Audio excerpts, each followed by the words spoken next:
দাবি বাস্তবায়নে অগ্রগতি না হওয়ায় মঙ্গলবারও স্বরূপকাঠির সকল সরকারি প্রাথমিক বিদ্যালয়ে শিক্ষকদের লাগাতার পূর্ণ দিবস কর্মবিরতি চলছে।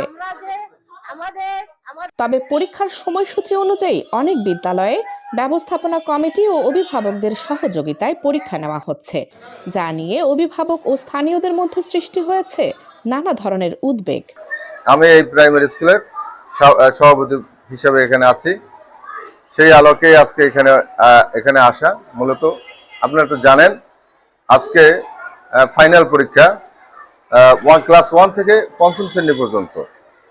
তো আমরা শুনলাম, আমাদের হেডমাস্টারের মাধ্যমে আমরা শুনতে পেলাম যে আজকে সহকারী শিক্ষকের কর্মবিরতি দিচ্ছে। তো আমাদের এখানে একটা সমস্যা যে আসলে দীর্ঘদিন পড়ার পরে যেহেতু চূড়ান্ত ফাইনাল পরীক্ষা, সেক্ষেত্রে আমাদের একটা ভাবার বিষয়। এখন আমি আর হয়তো অভিভাবক ডাকবো, যদি সম্ভব হয়। আমি আর অভিভাবক এখন তো আমি পারতেছি না, বিকালবেলা অভিভাবক ডাকবো, তাদের নিয়ে এখনই আমি ফোন দেবো পরীক্ষা হয়ে গেলে। সকালে বিভিন্ন বিদ্যালয়ে ঘুরে দেখা গেছে শিক্ষকরা পরীক্ষায় অংশ না নিলেও প্রধান শিক্ষক, কমিটির সদস্য ও অভিভাবকেরা পরীক্ষা কেন্দ্রে দায়িত্ব পালন করছেন। এ পরিস্থিতিকে অস্বস্তিকর বলে মন্তব্য করছেন অনেক অভিভাবক।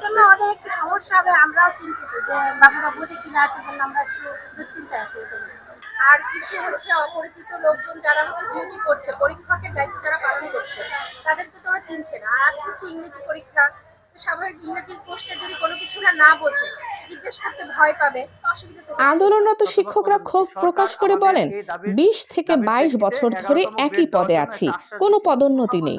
দাবি বাস্তবায়িত হলে তারা স্বাভাবিকভাবে পরীক্ষা নিতে পারতেন। তাহলে তো আমাদের এই কর্মবিরতিটা থাকতো না, তাহলে তো আমরাই পরবর্তী বাচ্চাদের আমরা যত সময় পরীক্ষা দিতে পারতাম, তাহলে আমাদের সাথে এটা একটা কেমন হলো না। সেই আশ্বাসের আমরা এখন পর্যন্ত কোনো অগ্রগতি না দেখায় আমরা গত কিছুদিন যাবত আমরা পূর্ণ দিবস কর্মবিরতিতে ধাপে ধাপে পূর্ণ দিবস কর্মবিরতিতে আসি। আমরা 20-22 বছর ধরে আমরা এই যে একই পজিশন আছে, আমাদের কোনো বদলি নাই, আমাদের পদোন্নতি নাই, দুঃখিত, আমাদের কোনো পদোন্নতি নাই। তারপর আর বিষয় আছে বিভিন্ন, ধরেন আমাদের দাবি দেওয়াটা তো অযৌক্তিক না। উপজেলা প্রাথমিক শিক্ষা কর্মকর্তা খন্দকার জসিম আহমেদ জানান, উপজেলার মোট 170টি বিদ্যালয়ে আজ পরীক্ষা শুরু হয়েছে। তিনি কিছু বিদ্যালয় পরিদর্শনও করেছেন। আমার এই উপজেলার 170টি প্রাথমিক বিদ্যালয়ে আজকে তৃতীয় প্রান্তিক মূল্যায়ন পরীক্ষা শুরু হয়েছে। আমি ইতিমধ্যে কয়েকটা স্কুল পরিদর্শন করে এসেছি এবং ফোনেও খোঁজখবর নিয়েছি। সকল বিদ্যালয়ে আমার তৃতীয় প্রান্তিক মূল্যায়ন চলমান আছে।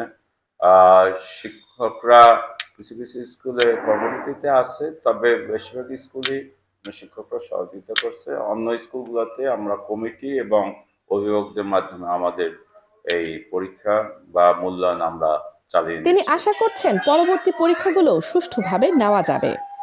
হ্যাঁ, তা তো অবশ্যই আমাদের প্রশাসনিক সমস্যা অবশ্যই, তবে তাদের দাবি দেওয়া তারা চালাচ্ছে। এখান থেকে আমরা তাদেরকে মোটিভেশন করার চেষ্টা করছি। ইনশাল্লাহ আজকেও সমস্যা হয়নি, সামনেও ইনশাল্লাহ সমস্যা হবে। শিক্ষক, অভিভাবক উভয় পক্ষই দ্রুত সমাধানের আশা করছেন, যাতে শিক্ষার্থীদের পড়াশোনা ও মূল্যায়ন প্রক্রিয়া আর ব্যাহত না হয়।